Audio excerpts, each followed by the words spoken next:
संबंध।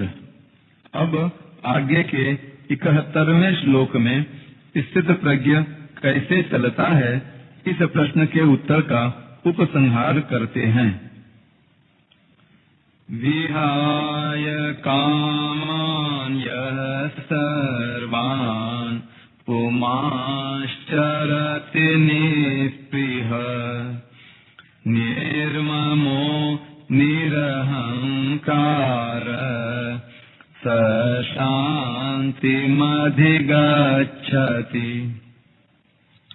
जो मनुष्य संपूर्ण कामनाओं का त्याग करके निर्मम, निरहंकार और निष्प्रिय होकर विचरता है, वह शांति को प्राप्त होता है। व्याख्या।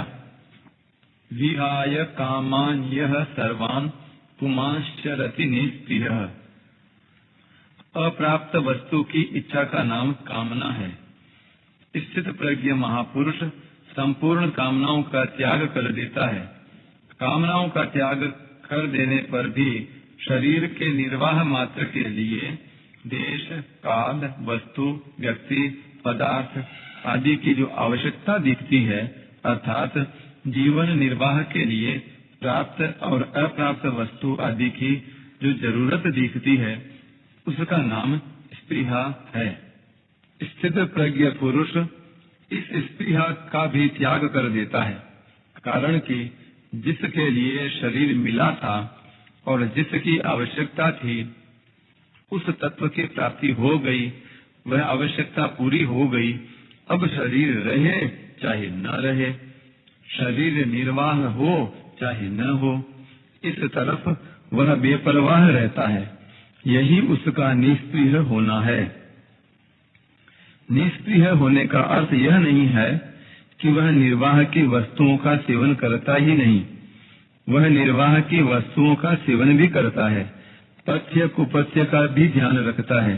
अर्थात पहले साधनावस्था में शरीर आदि के साथ जैसा व्यवहार करता था, वैसा ही व्यवहार अब भी करता है, परंतु शरीर बना रहे तो अच्छा है, जीवन निर्वाह की वस्तुएं मिलती रहे तो अच्छा है, ऐसी उसके भीतर कोई परवाह नहीं होती। इसी अध्याय के 55वें श्लोक में प्रजहाति यदा कामान सर्वान् पदों से कामना त्याग की जो बात कही थी, वही बात यहाँ विहाय कामान यः सर्वान् पदों से कही है। इसका तात्पर्य है कि कर्मयोग में संपूर्ण कामनाओं का त्याग किए बिना कोई स्थित प्रज्ञ नहीं हो सकता, क्योंकि कामनाओं के कारण ही संसार के साथ संबंध जुड़ा हुआ है। कामनाओं का सर्वथा त्याग करने पर संसार के साथ संबंध रह ही नहीं सकता। निर्ममः स्थित प्रज्ञ महापुरुष ममता का सर्वथा त्याग कर देता है। मनुष्य जिन वस्तुओं को अपनी मानता है, वे वास्तव में अपनी नहीं है, प्रत्युत संसार से मिली हुई है। मिली हुई वस्तु को अपनी मानना भूल है। यह भूल मिट जाने पर स्थित प्रज्ञ वस्तु, व्यक्ति, पदार्थ, शरीर, इंद्रियां आदि में ममता रहित हो जाता है। निरहंकारः यह शरीर मैं ही हूँ, इस तरह शरीर से तादात्म्य मानना अहंकार है। स्थित प्रज्ञ में यह अहंकार नहीं रहता। शरीर, इंद्रियां, मन, बुद्धि आदि सभी किसी प्रकाश में दिखते हैं, और जो मैंपन है उसका भी किसी प्रकाश में भान होता है। अतः प्रकाश की दृष्टि से शरीर, इंद्रियां, मन, बुद्धि, अहंता यानी मैंपन, ये सभी दृश्य हैं। दृष्टा दृश्य से अलग होता है, यह नियम है। ऐसा अनुभव हो जाने से स्थित प्रज्ञ निरहंकार हो जाता है। स शान्तिमधिगच्छति स्थित प्रज्ञ शांति को प्राप्त होता है। कामना, स्पृहा, ममता और अहंता से रहित होने पर शांति आकर प्राप्त होती है, ऐसी बात नहीं है। प्रत्युत शांति तो मनुष्य मात्र में स्वतः सिद्ध है। केवल उत्पन्न एवं नष्ट होने वाली वस्तुओं से सुख भोगने की कामना करने से उनसे ममता का संबंध रखने से ही अशांति होती है। जब संसार की कामना, स्पृहा, ममता और अहंता सर्वथा छूट जाती है, तब स्वतः सिद्ध शांति का अनुभव हो जाता है। इस श्लोक में कामना, स्पृहा, ममता और अहंता, इन चारों में अहंता ही मुख्य है। कारण कि एक अहंता के निषेध से सबका निषेध हो जाता है। अर्थात यदि मैंपन ही नहीं रहेगा तो फिर मेरापन कैसे रहेगा, और कामना भी कौन करेगा और किस लिए करेगा। जब निरहंकार कहने मात्र से कामना आदि का त्याग उसके अंतर्गत आ जाता था, तो फिर कामना आदि के त्याग का वर्णन क्यों किया। इसका उत्तर यह है कि कामना, स्पृहा, ममता और अहंता, इन चारों में कामना स्थूल है, कामना से सूक्ष्म स्पृहा, स्पृहा से सूक्ष्म ममता और ममता से सूक्ष्म अहंता है। इसलिए संसार से संबंध छोड़ने में सबसे पहले कामना का त्याग कर दिया जाए तो अन्य तीन का त्याग करना सुगम हो जाता है।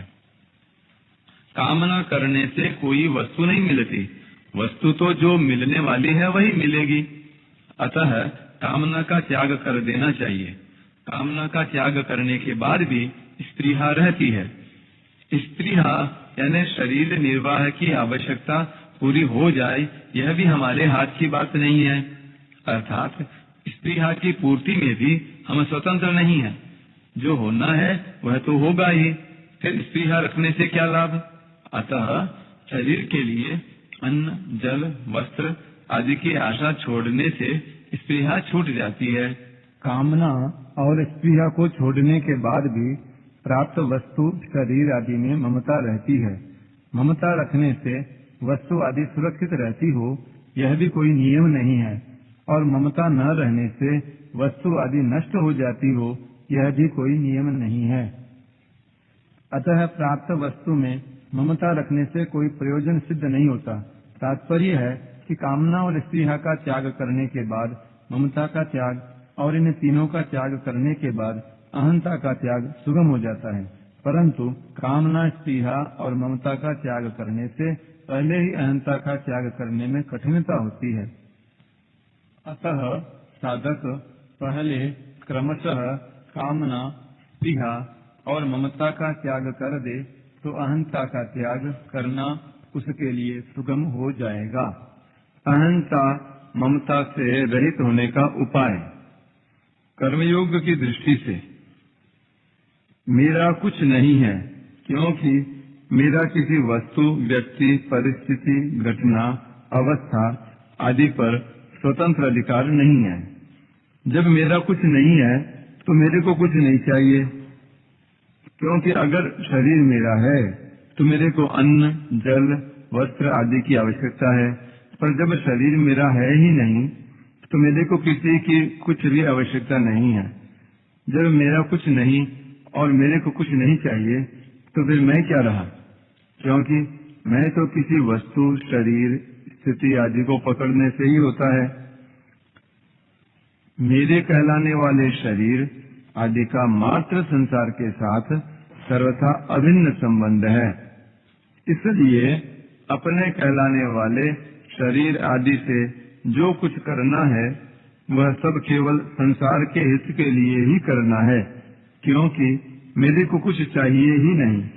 ऐसा भाव होने पर मैं का एक देशीयपना आप से आप मिट जाता है और कर्मयोगी अहंता, ममता से रहित हो जाता है। सांख्य योग की दृष्टि से प्राणी मात्र को मैं हूँ, इस प्रकार अपने स्वरूप की स्वतः सिद्ध सत्ता का यानी होनापन का ज्ञान रहता है। इसमें मैं तो प्रकृति का अंश है और हूँ सत्ता है। यह हूँ वास्तव में मैं को लेकर है। अगर मैं न रहे तो हूँ नहीं रहेगा, प्रत्युत है रहेगा। मैं हूँ, तू है, यह है और वह है, ये चारों व्यक्ति और देश काल को लेकर हैं। अगर इन चारों को अर्थात व्यक्ति और देश काल को न पकड़े तो केवल है ही रहेगा, है में ही स्थिति रहेगी।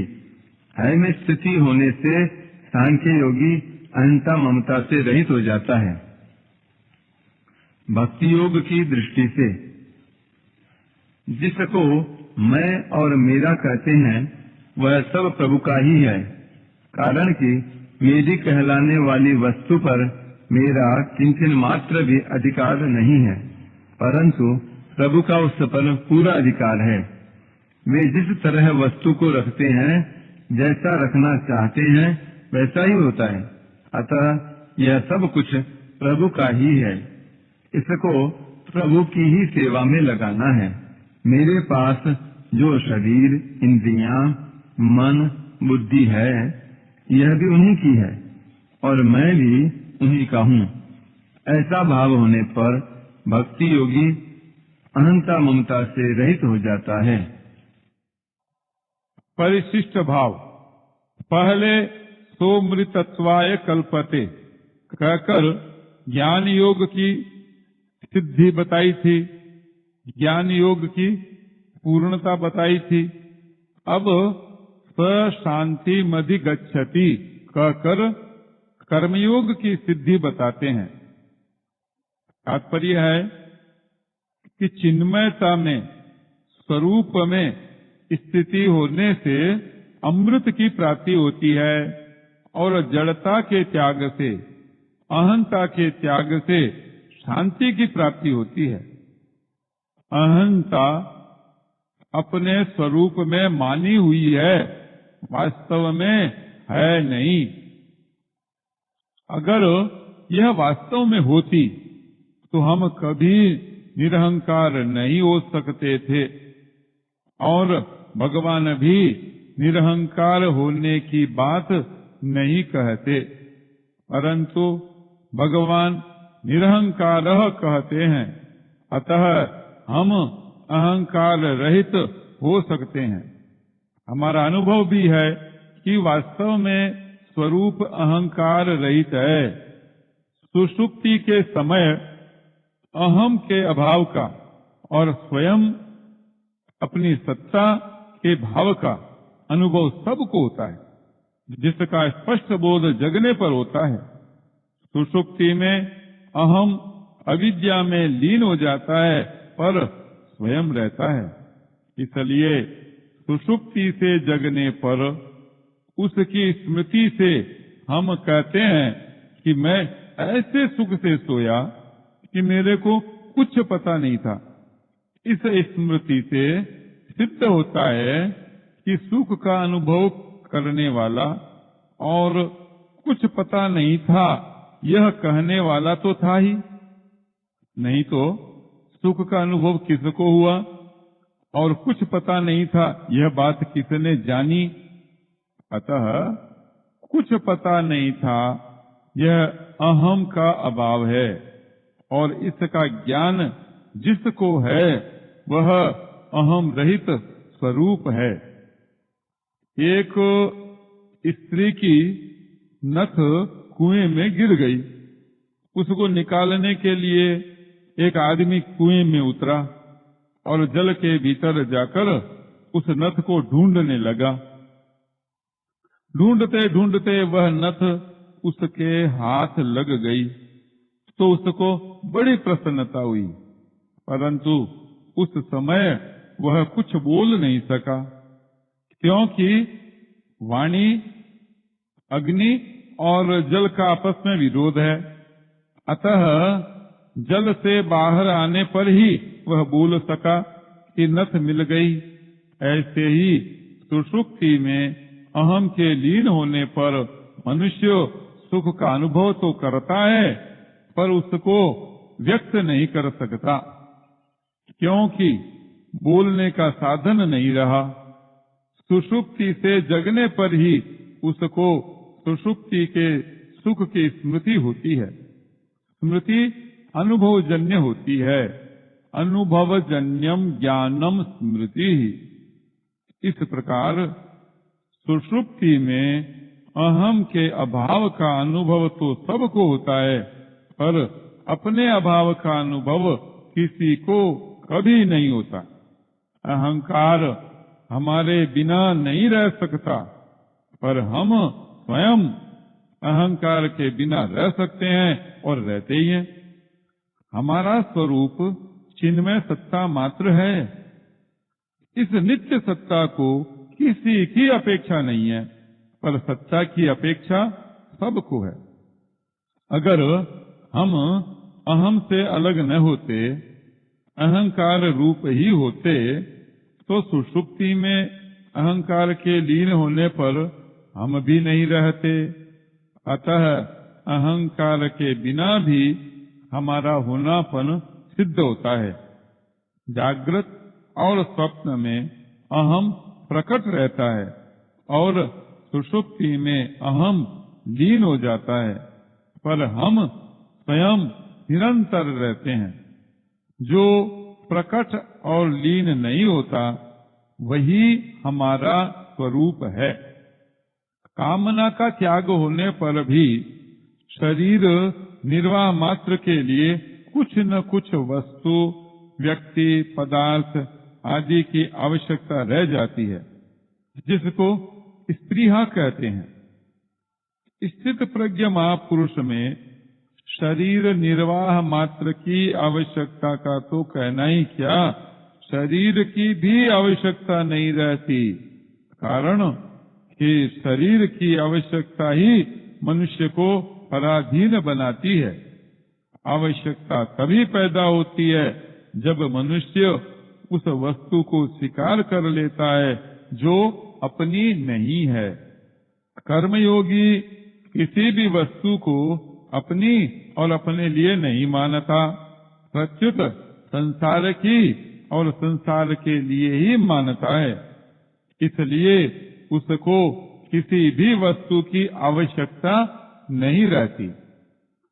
कामना और स्पृहा दोनों का त्याग करने का तात्पर्य है कि वस्तुओं की कामना भी न हो और निर्वाह मात्र की कामना, शरीर की आवश्यकता भी न हो।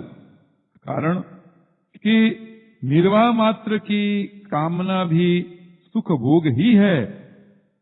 इतना ही नहीं, शांति, मुक्ति, तत्व ज्ञान आदि को प्राप्त करने की इच्छा भी कामना है। अतः निष्काम भाव में मुक्ति तक की भी कामना नहीं होनी चाहिए। इस श्लोक में अपरा प्रकृति का निषेध है। जीव ने अहंकार के कारण अपरा प्रकृति को, जगत को धारण किया है। ये दम धार्यते जगत। अतः निरहंकार होने पर अपरा प्रकृति का निषेध, संबंध विच्छेद हो जाता है और जीव जन्म मरण रूप बंधन से मुक्त हो जाता है। सब का त्याग होने पर भी अहंकार शेष रह जाता है, पर अहंकार का त्याग होने पर सब का त्याग हो जाता है।